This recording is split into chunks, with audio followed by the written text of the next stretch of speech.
96,360 hours left until the Democrats tell us the Earth will be past the point of no return due to climate change.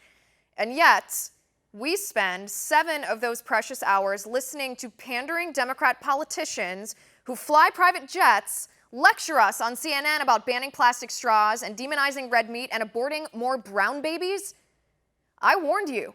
I warned you months ago, after the Democrats revealed their ridiculous Green New Deal, that the next iteration of the climate change hysteria would be population control. And you know what? I was right. Bernie Sanders admitted last night he wants the government to force you to pay for abortions in foreign countries to curb the global population. Watch this. Educating everyone on the need to curb population growth seems a reasonable campaign to enact.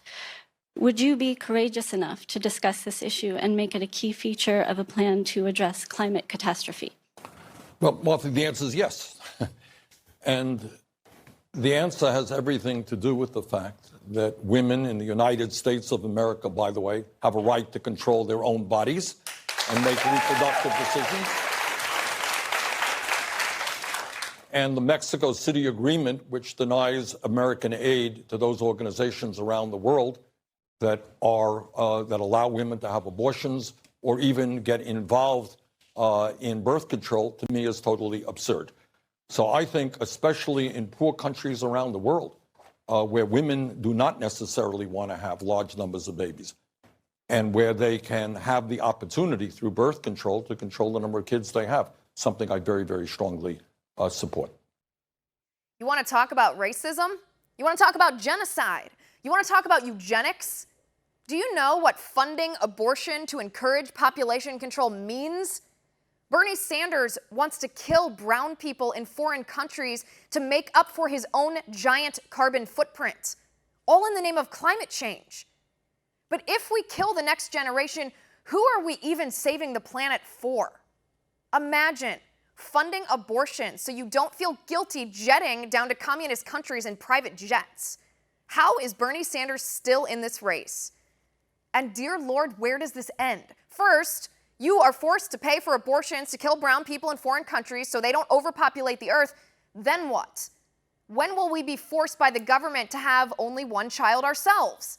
How long until Bernie Sanders endorses China's one-child policy that forces abortions on women who violate the one-child dictate?